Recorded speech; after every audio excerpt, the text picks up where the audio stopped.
You ever notice how human nature is basically one big dare? We build things we can't control, we race towards things we don't understand, and trust people we probably shouldn't.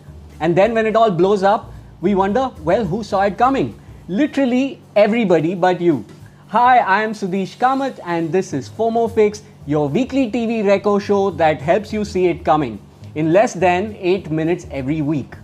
This week on FOMO Fix, we are going to take a deep dive into human nature.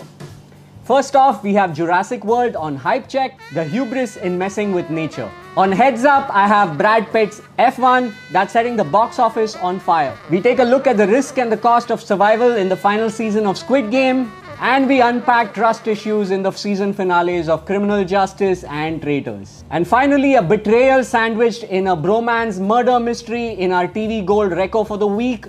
Watch on and find out.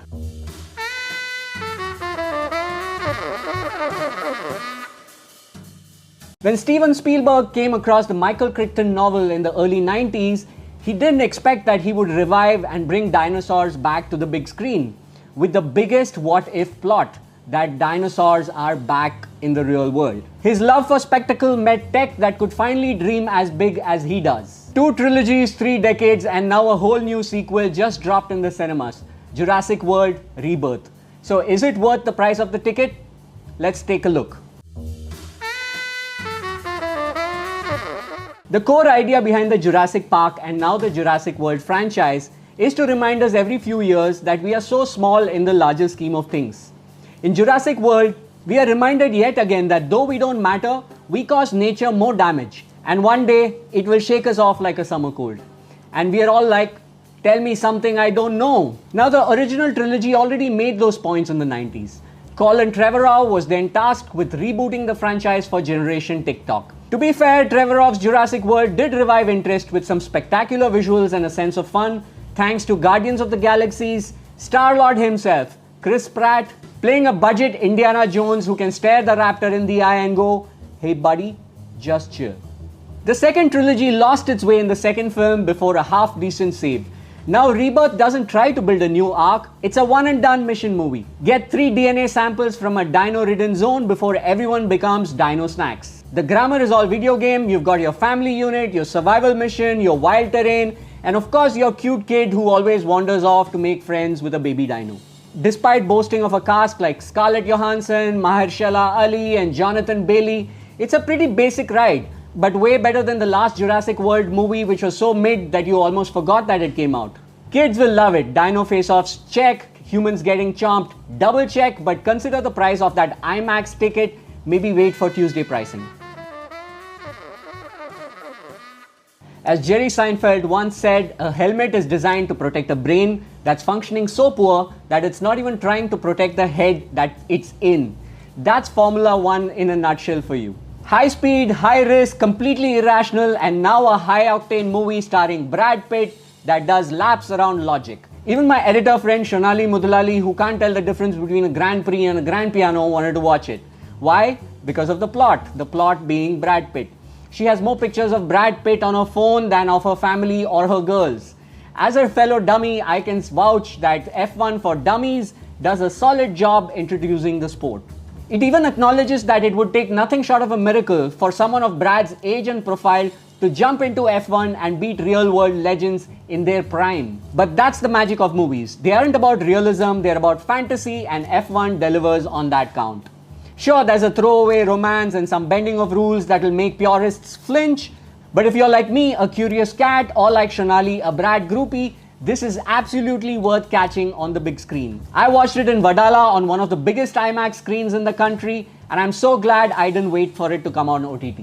The sound, the speed, the spectacle, it's a turbocharged throwback to Days of Thunder, updated for the new F1 generation. And guess what? It's already outpacing Mission Impossible Dead Reckoning at the box office. So maybe Brad racing at 60 is the new Tom hanging from airplanes. If you're in 2 minds, don't overthink it, just go for it, helmet optional. Like I told you I would, I set an alarm for 8 PM Thursday to catch the Traitors finale. And was I disappointed or was I so disappointed? Traitors is like that popular meme, the drawing of a fine racehorse that ends up looking like a special child's crayon drawing of an ass. Without getting into spoilers, let's just say that there was so much poetic justice that it felt scripted, rehearsed and performed, like the makers were contractually obligated to crown oops, almost gave it away. But seriously, you check out the moment when a traitor throws a photo frame into the fountain to poison someone. Each camera angle features a different take. How did they manage to get different takes when there were two other players on location? True to the title, the makers have betrayed our trust that it's a reality show. More like scripting with the stars. Replace the influencers with desperate adults, the host with a faceless system, and the villa for an island, and you get Squid Game Season 3. But don't get too comfortable. This one hurts. Not in a oh my favorite died way, but in a oh, are we the problem way? The show's central idea mutates. It's no longer just about survival, it's about complicity. Every game is more violent, more absurd, more emotionally loaded. Not just a death match, a morality test dressed up as a cash prize. This comes so close to being a baby killing show, it plays chicken with your conscience. And we still eat it up, popcorn in hand, like savages at a colosseum. If you've seen the first 2 seasons, you know the zone. Empathy is a liability, hope is dangerous, and the moment you try to do the right thing, you're gonna die. It's stylish, brutal, philosophical, and disturbingly fun to watch, which is the whole damn point. It dares you to keep going and then punishes you for watching it, making you guilty for it. But the most violent thing about Squid Game is how close it hits home. Trust no one, including yourself. Speaking of finales, Criminal Justice just wrapped up its new season with a delicious season finale. Now, I wasn't all that invested in the first half, what with the slow burn and a serious suspect shortage, but the final episode redeems the journey. Over 4 seasons, Pankaj Tripathi has earned his place in OTT's holy trinity of trusted heroes.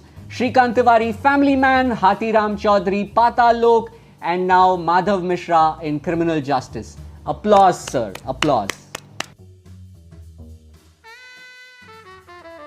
Finally, TV Gold, the must-watch reco of the week, Pune Highway, now streaming on Prime Video, is a wickedly fun murder mystery with a special focus on misogyny and the bro code. Written and directed by Bugs Bhargav Krishna and Rahul Dakunha, Pune Highway is a whodunit with a refreshingly real voice. It digs deep into friendships, relationships, gender and morality among a group of childhood friends from the same building. The film is a terrific showcase for the mad talents of Anuvab Pal, whose portrayal as the special friend of the group brings the house down. When he's identified as a suspect, he casually says, "Oh, he caught me, huh? Smart guy, I must congratulate him." The heavy hitters Amit Saad and Jim Sarb anchor the narrative, Saad with his simmering guilt and moral struggle, Sarb with dry wit and tension as the lawyer friend. Their chemistry crackles. I thoroughly enjoyed this ride with a bunch of crazies, a rare whodunit that does a deep dive into group and gender dynamics in the world around us. It's scary how complicit we could be around friends. What if your safe space is a toxic cesspool, friends you picked before you knew better? Was not a fan of Pune Highway leaving us in the middle of a postscript of an ending, literally in the middle of a highway. But then, this film was never about the ending, it was always about the journey. After all these titles, my trust issues have only hit the roof. I must leave now. This is Sudhish Kamath signing off from FOMO Fix until next week. Be right back after scheduling your next therapy session. Trust me, you're going to need one. Goodbye.